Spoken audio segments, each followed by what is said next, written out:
วันนี้มาพิจารณาทารกแรกเกิดหรือพิจารณาจิตทารกแรกเกิดลักษณะทารกแรกเกิดเป็นผู้ไม่รู้สิ่งใดทั้งสิ้นเป็นผู้ไม่รู้สิ่งใดทั้งสิ้นมีแต่ความรู้สึกแต่ไม่มีความรู้ใดๆในลักษณะของทารกแรกเกิดหลังที่เกิดออกจากท้องพ่อท้องแม่แล้วเราพิจารณาดูเกิดมาได้1 ชั่วโมง1 วัน1 เดือน1 ปีเป็นลักษณะแบบไหนเราพิจารณาเพราะฉะนั้นสภาพจิตเดิมของเรามันเป็นผู้ไม่รู้สึกรู้แต่ว่าไม่รู้เป็นอะไรไม่รู้ว่าเป็นอะไรรู้เฉยๆพอมันเติบโตเติบใหญ่ลักษณะทารกมันก็เริ่มแข็งแรงสมบูรณ์เริ่มดิ้นเริ่มออกอาการเริ่มสำแดงอาการเริ่มสำแดงอาการออกอาการร้องเสียงดังพวกเราทั้งหลายมีเสียงดังออกมาโตขึ้นมาอีกสำแดงอาการหากแม่ไม่ตอบสนองหรือคนไม่ตอบสนองทารกเหล่านั้นเด็กน้อยเหล่านั้นก็ออกอาการอีกสำแดงอาการอีกมันก็ทวีคูณความรุนแรงขึ้นทุกวันพวกเราทั้งหลายนี่คือสภาพทารกแรกเกิดจิตของเรามันก็เป็นเช่นนั้นแหละทารกแรกเกิดเนี่ยใครสอนไม่ได้แล้วมันยังไม่รู้ที่จะรับคำสอนแต่มันออกอาการมันแสดงอาการนั่นคือเป็นธรรมชาติของจิตหรือว่าเป็นธรรมชาติของจิตเป็นเช่นนั้นเราก็พิจารณาดูธรรมชาติของจิตทารกมันไม่เป็นผู้ไม่รู้ได้แต่รู้สึกมันไม่รู้อะไรเป็นอะไรดีก็ไม่รู้ไม่ดีก็ไม่รู้พวกเราทั้งหลายสุขก็ไม่รู้ทุกข์ก็ไม่รู้นั่นแหละคือสภาพทารกแรกเกิดแต่รู้สึกแต่ไม่รู้แต่รู้สึกมันต่างกันยังไงเราต้องพิจารณาเราไปพิจารณาดูคนอายุ40 60 70สิ่งที่เราเกิดสิ่งที่ติดตัวตั้งแต่เราเกิดพร้อมทารกมาเนี่ยมาจนถึง60 70มันยังมีจำนวนมากอยู่ไหมเราเติบโตเนี่ยเรารู้แล้วก็รู้สึกคนแก่60 70 80เนี่ยรู้แล้วก็รู้สึกตั้งคำถามว่าทำไมเราแก้ไขไม่ได้สิ่งที่เรารู้และรู้สึกทำไมเราหยุดความรู้สึกที่เรารู้และรู้สึกไม่ได้แต่เด็กทารกมันรู้สึกแต่มันไม่รู้แต่คนแก่ที่60 70เนี่ยมันรู้แต่ก็รู้สึกแล้วก็รู้สึกทั้งสองอย่างทำไมแก้ไขไม่ได้เพราะอะไรพวกเราทั้งแต่ทารกมันรู้เฉยๆรู้สึกเฉยๆแต่มันไม่รู้ว่าร้อนไม่รู้ว่าหนาวแต่ทารกมันไม่รู้ว่าร้อนว่าหนาวแต่คนที่แก่40 60 70นี่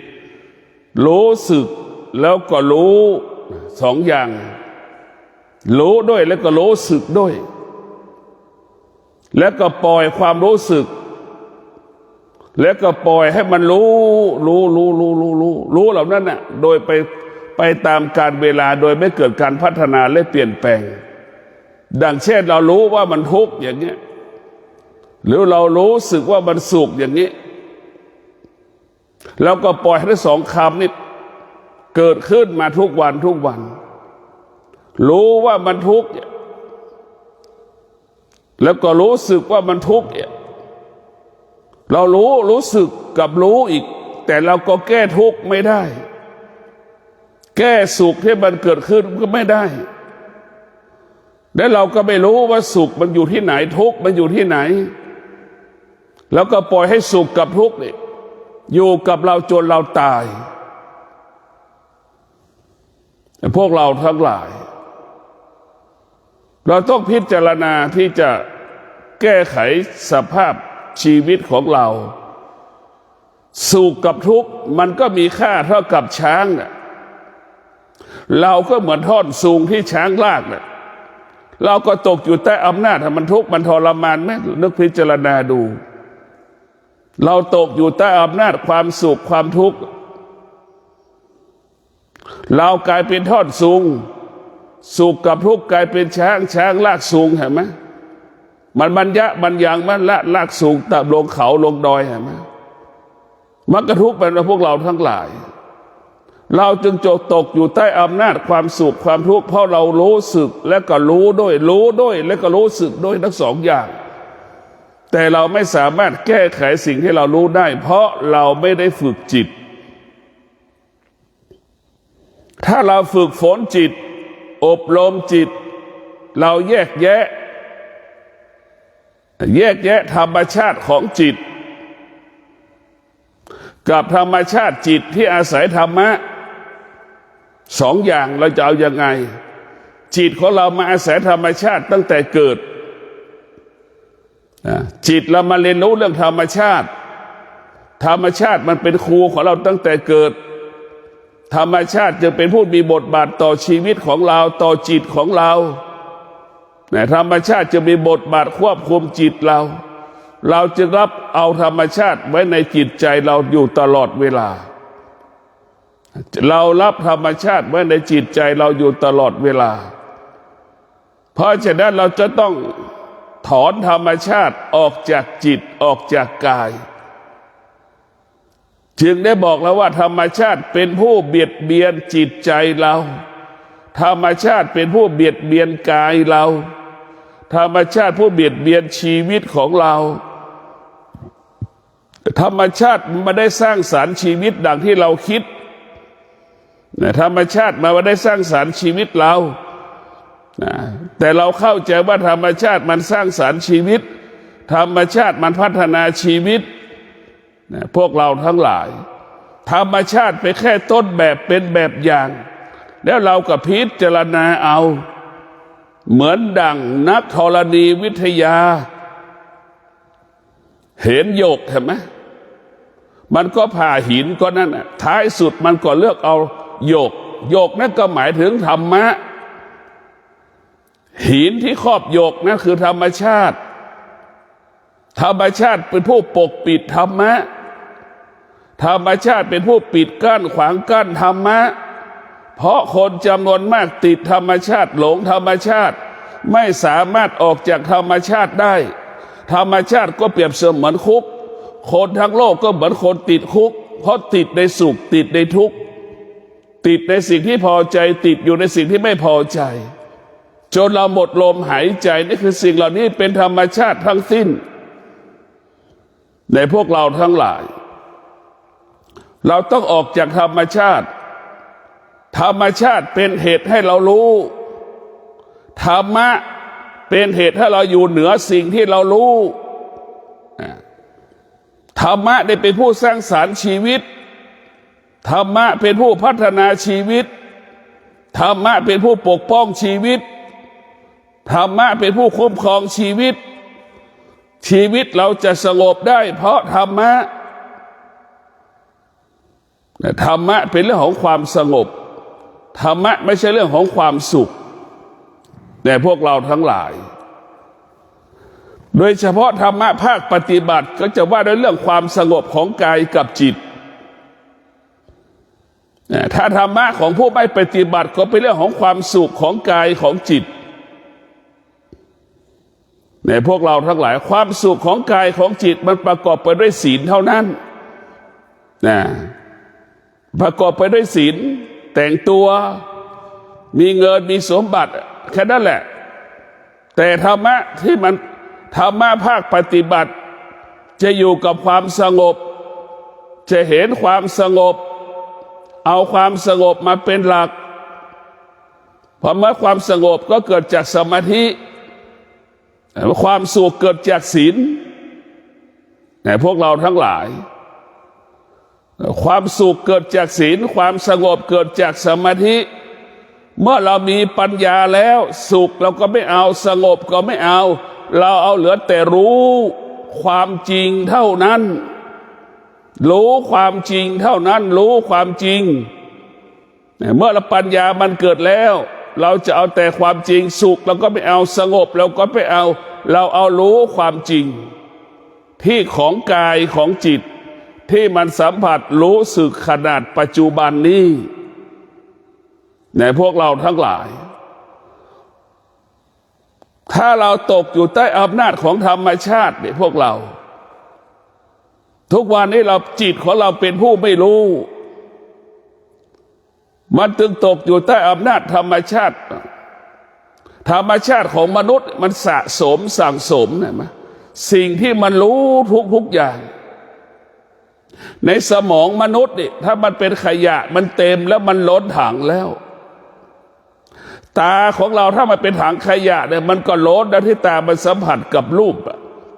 ถ้าตาเป็นถังขยะเนี่ยมันล้นนะหูของเราถ้ามันเป็นถังขยะมารับรู้เรื่องเสียงมันก็ล้นแล้วพวกเราทั้งหลาย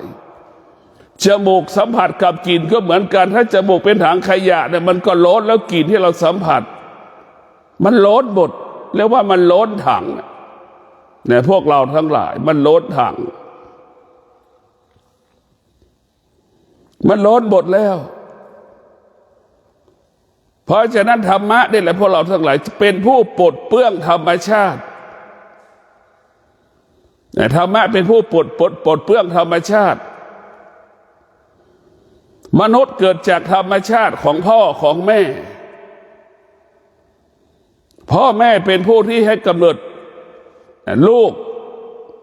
กิเลสตัณหาทำให้เกิดขึ้นมาเป็นลูกมาเป็นพ่อมาเป็นแม่มาเป็นสามีภรรยาตัณหาท่านั้นเป็นก่อการกำเนิดเรียกว่ากิเลสตัณหาเป็นบิดามารดาของมนุษย์กิเลสตัณหาเป็นบิดามารดาของมนุษย์ทั้งหลายเป็นลูกของกิเลสเป็นลูกของตัณหามนุษย์ทั้งหลายสายเลือดสายพันธุ์กิเลสมนุษย์จึงว่ายากสอนยากมนุษย์จึงมีข้ออ้างจึงมีข้อแก้ตัวไม่มีวันจบสิ้นเพราะมนุษย์เป็นลูกของกิเลสมันจะมีข้ออ้างข้อแก้ตัวร้อนก็อ้างว่าร้อนหนาวก็อ้างว่าหนาวมืดก็อ้างว่ามืด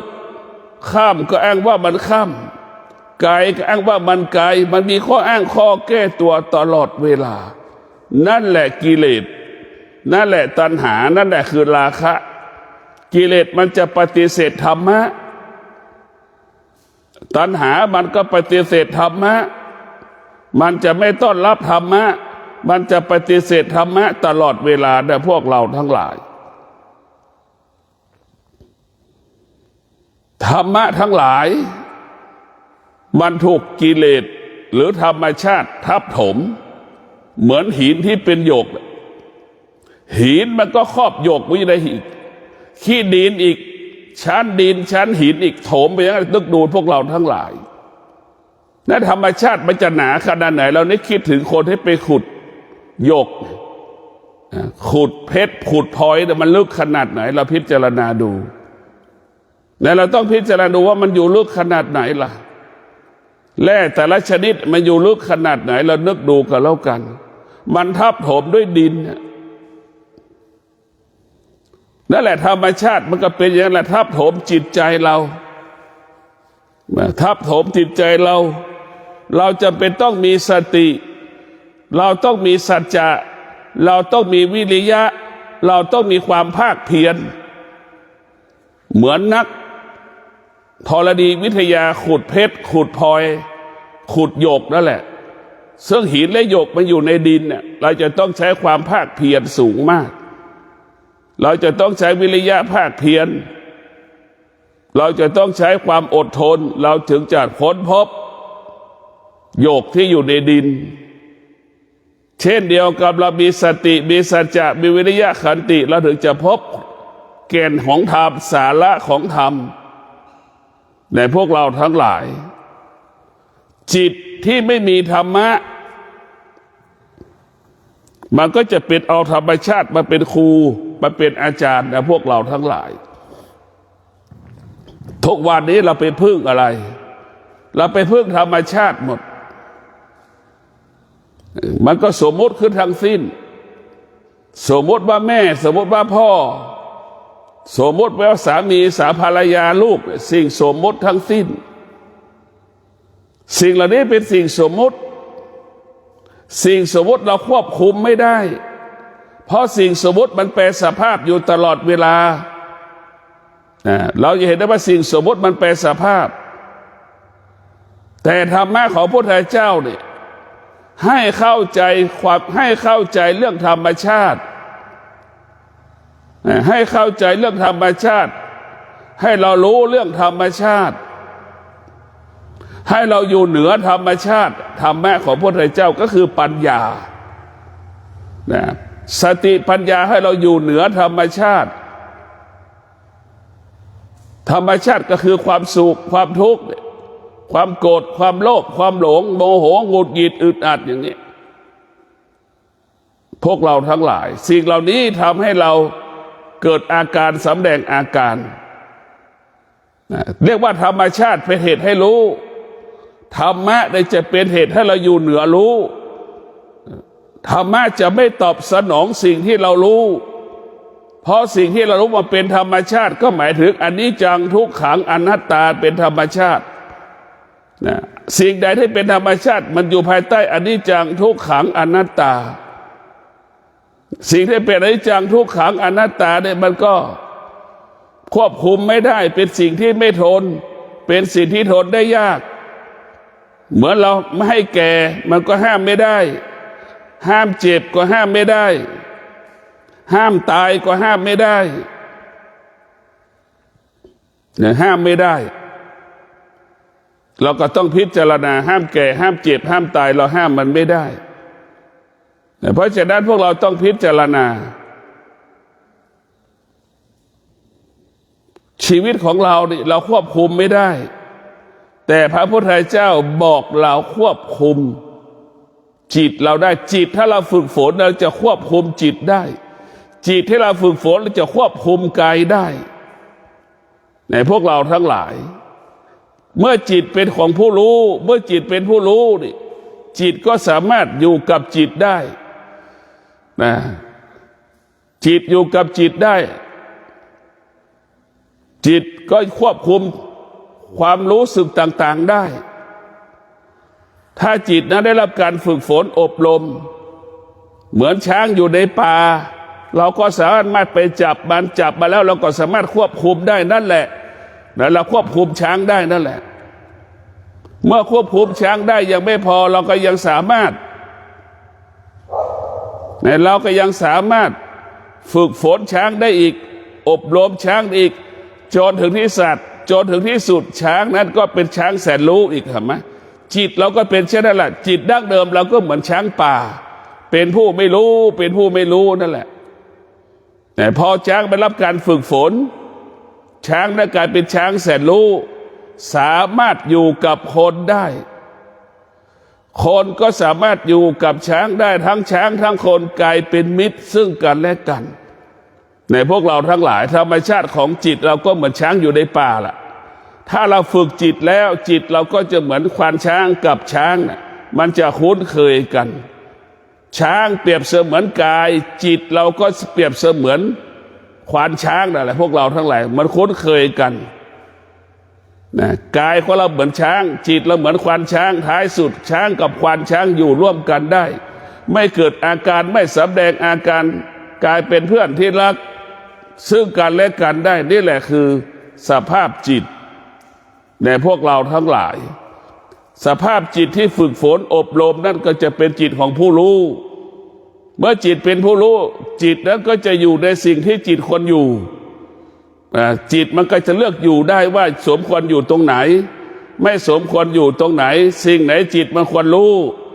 จิตคนไหนที่ไม่สมควรจะรู้แต่พวกเราทั้งหลายนี่แหละคือการฝึกจิตจิตของเราจะเป็นจิตของผู้รู้อะไรฝึกจิตเราก็สติสัจจะวิริยะขันตินี่แหละคือฝึกจิต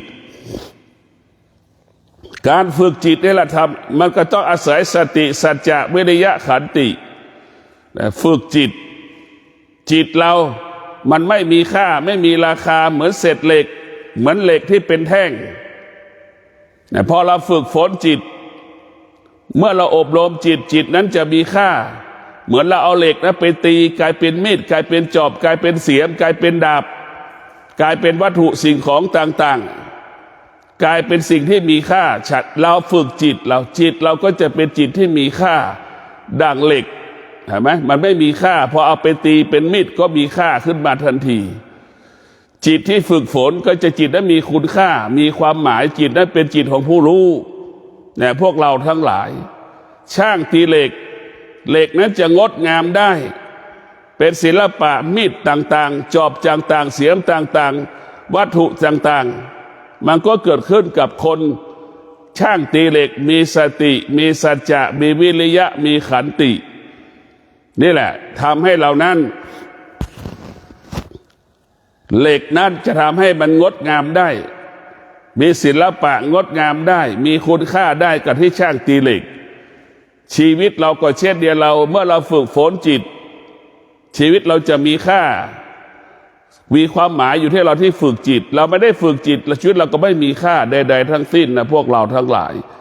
การฝึกฝนจิตเป็นสิ่งสำคัญการฝึกฝนจิตเป็นสิ่งที่มีความหมายมากจึงฝากให้พวกเราได้พิจารณาในการอบรมจิตในการพิจารณาจิตจิตของเรานะเป็นสิ่งสำคัญจิตส่วนมากเราไม่ได้ฝึกฝนจิตเราเป็นผู้ไม่รู้ไม่เป็นผู้ไม่รู้มันตกอยู่ใต้อำนาจสุขตกอยู่ใต้อำนาจทุกข์ตกอยู่ใต้อำนาจพอใจตกอยู่ใต้อำนาจไม่พอใจจนเราหมดลมหายใจมันเป็นเช่นนี้เพราะคนส่วนมากไม่ได้ฝึกเมื่อไม่ได้ฝึกก็เป็นผู้ไม่รู้เมื่อเป็นผู้ไม่รู้ก็กลายเป็นผู้ที่สะสมสิ่งที่เรารู้เราสะสมวัตถุสิ่งของอะไรบ้างดูนี่คนแต่ละคนก็สะสมเสื้อผ้า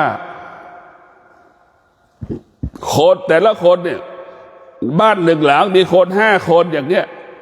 เสื้อผ้าไม่ต่ำก็เกือบ400 ตัว500 ตัว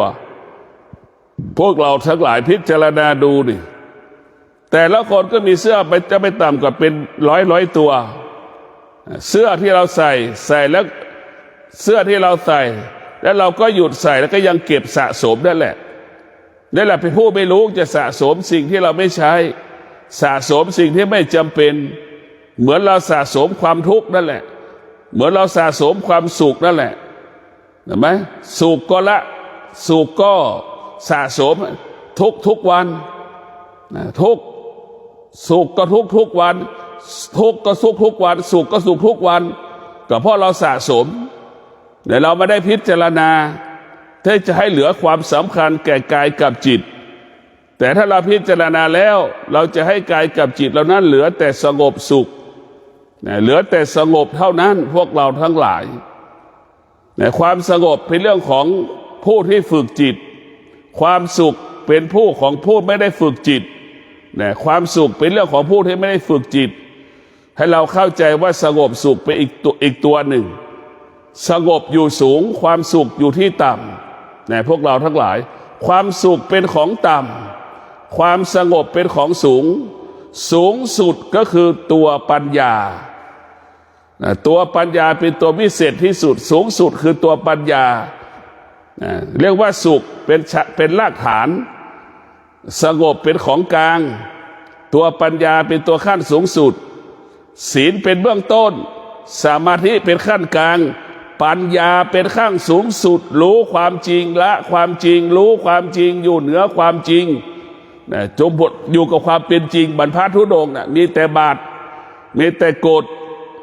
มีแต่จีวร1 ผืนมีสังฆติ1 ผืนแค่นั้นแหละแต่พวกเราไม่มีอะไรมากเหมือนนักพจน์นักบวชอินเดียก็ไม่มีอะไรมีแต่เสื้อผ้า1 ชุดเนี่ยพวกเราทั้งหลายชีวิตก็ไปขอเขากินเขาให้กินก็กินเขาไม่ให้มีกินเขาไม่ให้กินเราก็ไม่มีกินจะไม่สะสมวัตถุสิ่งของใดๆทั้งสิ้นเนี่ยพวกเราทั้งหลายเราเป็นผู้ปฏิบัติเราต้องมีสติในการปฏิบัติธรรมเนี่ยพวกเราต้องถอดถอนธรรมชาติเราทุกข์เพราะธรรมชาติธรรมชาติพาให้เราทุกข์ธรรมชาติพาให้เราเกิดพาธรรมชาติพาให้เราเวียนว่ายตายเกิดวกไปวนมาอย่างนี้แหละธรรมชาติมันหลอกเราตลอดเวลาหลอกไอ้ไงคิดว่าแก่แล้วมันจะสบายมันก็ไม่ใช่เนี่ยธรรมชาติมันหลอกเราธรรมชาติมันหลอกเรามีเงินแล้วมันจะมีความสุขเห็นไหมเนี่ยธรรมชาติมันหลอกเราพอเรามีมันก็ไม่ใช่เรามีสิ่งนั้นแล้วจะมีความสุขมีแล้วมันก็ไม่ใช่ไปอยู่ตรงนั้นแล้วจะเกิดความสุขไปอยู่แล้วมันก็ไม่ใช่เห็นไหมเราก็รู้อยู่พวกเราทั้งหลายมันเป็นเช่นนี้แบบของมันแต่มันเปลี่ยนแปลงตลอดโลกใบนี้มันเปลี่ยนแปลงร่างกายเราเปลี่ยนแปลงจิตเราเปลี่ยนแปลงเราต้องรู้ว่าจิตก็คือส่วนหนึ่งจิตถ้าอาศัยสติจิตนั้นจะคงสภาพเดิมจะไม่ตอบสนองความร้อนไม่ตอบสนองความอยากถ้าจิตอาศัยสติจิตนั้นจะอยู่ในอำนาจของสติจะอดทนต่อสภาพสิ่งที่รู้สิ่งที่เห็นสิ่งที่สัมผัสนี่แหละคือสติมันจะจิตเราจะไม่ตอบสนองสิ่งที่เรารู้ถ้าจิตอาศัยความคิดจิตพออาศัยสิ่งอื่นๆมันจะตอบสนองทันทีเหมือนตาเห็นรูปเกิดความเกลียดเกิดความชังเกิดความรักเกิดความหลงในรูปนั้นๆเช่นหูสัมผัสกับเสียงเกลียดก็เกิดขึ้นชังก็เกิดขึ้นรักก็เกิดขึ้นหลงก็เกิดขึ้นในติดในเสียงอีกหลงในเสียงอีกยึดติดในเสียงอีกพวกเราทั้งหลายนี่แหละคือทำให้เราเป็นทุกข์ทั้งสิ้นจิตที่ไม่ได้ฝึกเพราะฉะนั้นจิตที่ฝึกฝนมันจึงเกิดคำว่าจิตรู้สิ่งใดละสิ่งนั้นนี่คือจิตที่ฝึกฝนมาแล้วจิตรู้สิ่งใดละสิ่งนั้นจิตรู้สิ่งใดจิตอยู่เหนือสิ่งนั้นเห็นไหมพวกเราหลายจิตที่ฝึกฝนจะเป็นอย่างนี้จิตที่ฝึกฝนจิตที่อบรมจิตรู้จิตไม่ตามรู้มันนี่คือจิตที่ฝึกฝนพวกเราทั้งหลายเรียกว่าควบคุมสิ่งที่เรารู้เท่าทานสิ่งที่เรารู้สิ่งที่เรารู้มันก็ไม่มีอะไรเราไม่ต้องพูดแม้กระทั่งรู้ธรรมเราก็ต้องละธรรมเราไม่ต้องเอามันสิ่งที่เราควรเอาก็คือสติพอแล้วพวกเราทั้งหลายมีสติมีสมาธิในสติสมาธิปัญญาในการรับรู้เราจึงอยู่เหนือสิ่งที่เรารู้สติเนี่ยพวกเราทั้งหลายสติสมาธิปัญญาจึงอยู่เหนือสิ่งที่เรารู้สติสมาธิปัญญาอยู่เหนือสิ่งที่เรารู้สิ่งที่เรารู้อยู่ใต้อำนาจของเราสิ่งที่เรารู้คือม้าสติสมาธิปัญญากลายเป็นผู้ควบคุมม้าเห็นไหมพวกเราทั้งหลายนั่นแหละดวงจิตบุคคลใดที่มีสติสมาธิปัญญาก็เหมือนจ็อกกี้ควบคุมม้าได้แต่พวกเราทั้งหลายควบคุมอนิจจังทุกขังอนัตตาได้เราจะไม่ตกอยู่ใต้อำนาจอนิจจังทุกขังอนัตตาถึงแม้อนิจจังทุกขังอนัตตามันปรากฏเราก็อยู่กับมันได้เวทนาปรากฏเราก็อยู่เหนือมันได้อุปทานปรากฏเราก็อยู่เหนือมันได้นิวรณ์ปรากฏเราก็ทำลายมันได้เรียกว่าเรามีสติสมาธิปัญญานะมีสติสมาธิปัญญานี่เราจะเป็นผู้ควบคุมสิ่งที่เรารู้ เราจะอยู่เหนือสิ่งที่เรารู้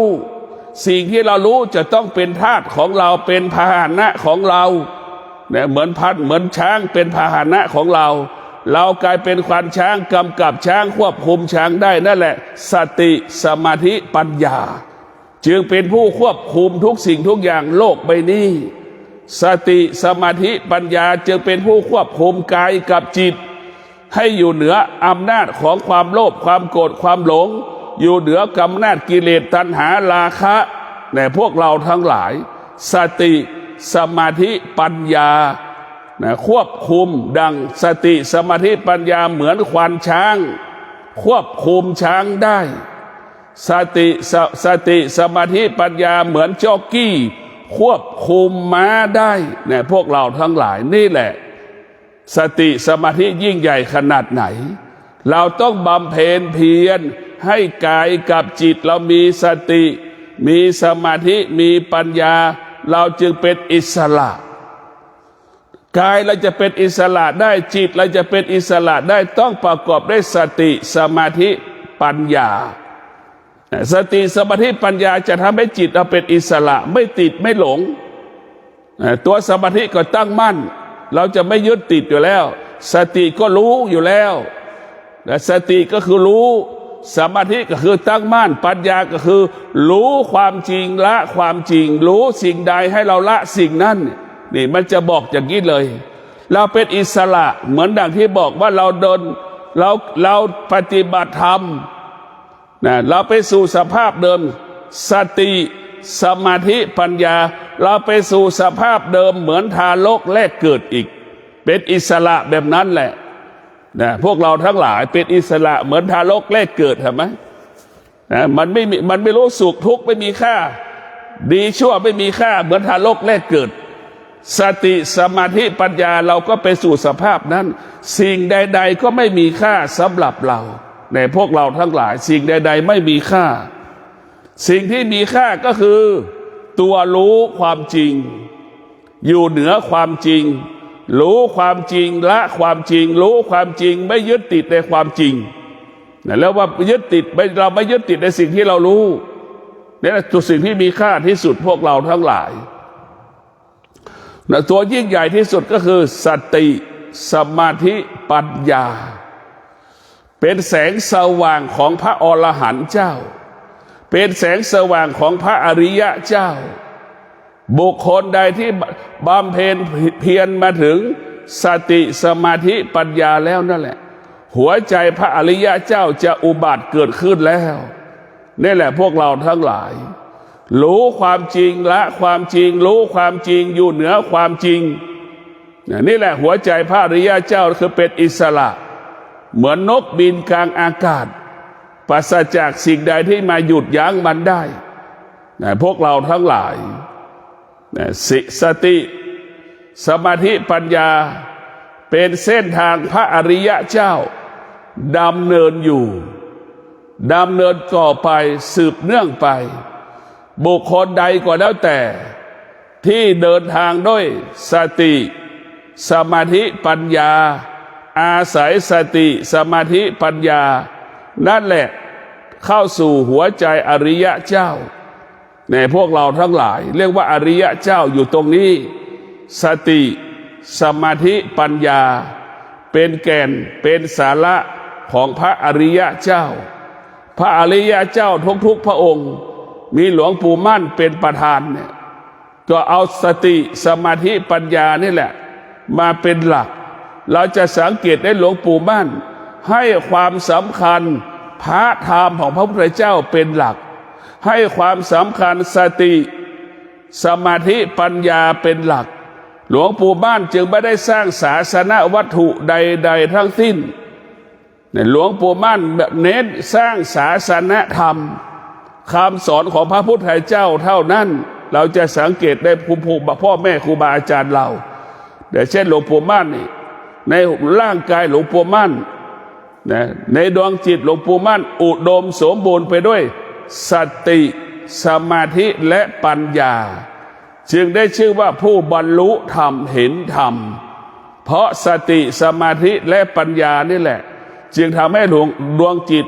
หลวงปู่เป็นดวงจิตพระอริยะเจ้าผู้ได้บรรลุธรรมผู้เห็นธรรมผู้อยู่เหนือธรรมชาติผู้อยู่เหนือธรรมชาติผู้รู้ธรรมชาติและก็อยู่เหนือธรรมชาติผู้ละธรรมชาติได้นะพวกเราทั้งหลายนะสติสมาธิปัญญาบอกให้เราละเรื่องธรรมชาติบอกละธรรมชาติให้เราอยู่เหนือธรรมชาตินี่แหละคือหัวใจพระอริยะเจ้านั่นจะเป็นแบบนี้อย่างนี้พวกเราต้องฝึกฝนอบรมจิตเราสภาพจิตของเราเมื่อได้รับการอบรมฝึกฝนแล้วมันก็จะคำว่าสงบเท่านั้นจึงเกิดคำว่าสงบรู้หมดหัวใจพระอริยะเจ้านี้เท่าทานสิ่งที่รู้เท่าทานสิ่งที่รู้แล้วก็สงบรู้กับสิ่งที่รู้ตลอดเวลาพวกเราทั้งหลายสงบรู้อยู่ตลอดเวลาหัวใจที่มีสติสมาธิปัญญาเนี่ยเป็นเรียกว่าสติสมาธิปัญญาเป็นหนทางเข้าสู่แห่งโลกุตระเป็นหนทางเข้าสู่โลกุตระคนไหนจะเข้าสู่โลกุตระต้องประกอบไปด้วยสติสมาธิปัญญาเดินง่ายเดินสะดวกเรียกว่าไม่มีใครที่จะมาไม่มีสิ่งใดที่มากีดกั้นขวางกั้นระหว่างที่เราเดินทางได้สติสมาธิปัญญาเปรียบเสมือนอาวุธถ้าเป็นต้นไม้ขวางเราก็มีเลื่อยตัดเลื่อยเราก็เอาเลื่อยมาตัดต้นไม้ที่มันขวางทางอย่างเนี้ยเราสามารถขับรถไปได้สติสมาธิปัญญาเปรียบเสมือนรถหรือพาหนะเป็นถนนก็เป็นพาหนะก็เป็นอาวุธก็เป็นสติสมาธิปัญญาเนี่ยเป็นถนนเป็นพาหนะเป็นอาวุธเป็นเสบียงข้าวห่อเป็นเสบียงเป็นอาหารปัจจัยสี่นั่นแหละคือศีลสมาธิปัญญาสติสมาธิปัญญาพวกเราทั้งหลายเราต้องกลับมาสนใจใส่ใจคำว่าสติสมาธิและปัญญาถ้าเราจะเป็นพระปฏิบัติเราอยากเป็นผู้ปฏิบัติเราอยากหลุดพ้นจากธรรมชาติก็ให้เอาสติสมาธิและปัญญามาเป็นหลักอยู่ในกายเราอยู่ในจิตเราสติให้เรารู้สึกตัวอยู่ตลอดเวลาสมาธิก็ตั้งมั่นดำรงตนตั้งมั่นอยู่เหนือธรรมชาติเราจะไม่ตกอยู่ใต้อำนาจธรรมชาติอย่างนี้ปัญญามันก็จะรู้ให้กำลังใจสมาธิให้กำลังใจสติแต่พวกเราทั้งหลายธรรมชาตินี่สำคัญเพราะมันขวางเราเห็นไหมเรากำแพงเมืองจีนมันขวางเรานั่นแหละแต่พวกเราต้องพิจารณาเรามาปฏิบัติธรรมนี่หรือเราจะไม่ปฏิบัติธรรมเราจำเป็นอย่างยิ่งที่จะถอนตัวออกจากธรรมชาติเราก็พยายามจะปลดเปลื้องธรรมชาติให้มันเหลือน้อยที่สุดทุกวันนี้ธรรมชาติมันโถมจิตใจเราหมดธรรมชาติมันปิดตาเราหมดตาเราตาบอดทุกวันนี้หูเราก็หูหนวกอยู่ทุกอย่างมันพิการหมดอวัยวะของเราเนี่ยเหมือนคนเป็นอัมพฤกษ์อัมพาตมันสุขเกิดมันก็สำแดงอาการเห็นไหมทุกข์เกิดก็สำแดงอาการพอใจก็สำแดงอาการไม่พอใจมันก็สำแดงอาการอันนี้แหละพวกเราทั้งหลายมันเป็นสิ่งที่เราต้องพิจารณา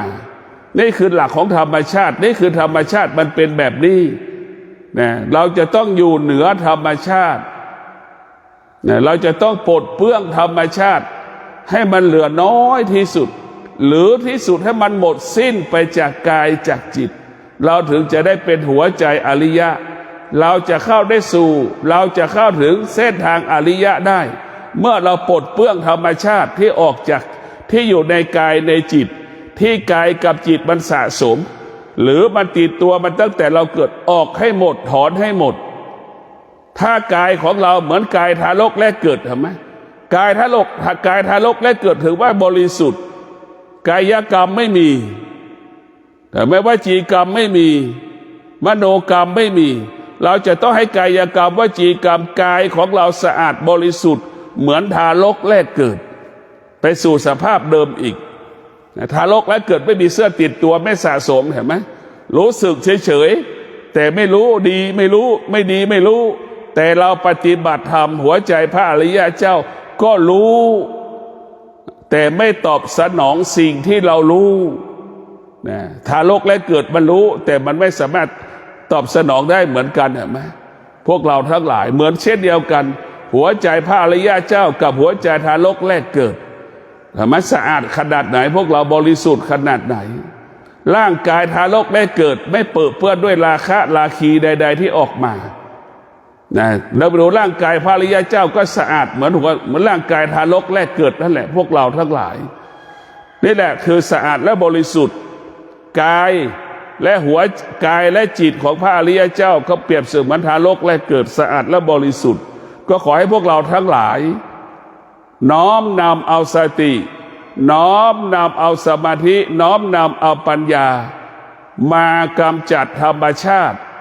มาควบคุมธรรมชาติ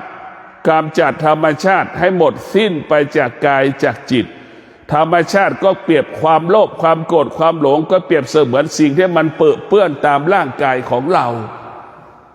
สติสมาธิปัญญาเปรียบเสมือนสบู่ที่เราชำระล้างร่างกายของเรานั่นแหละ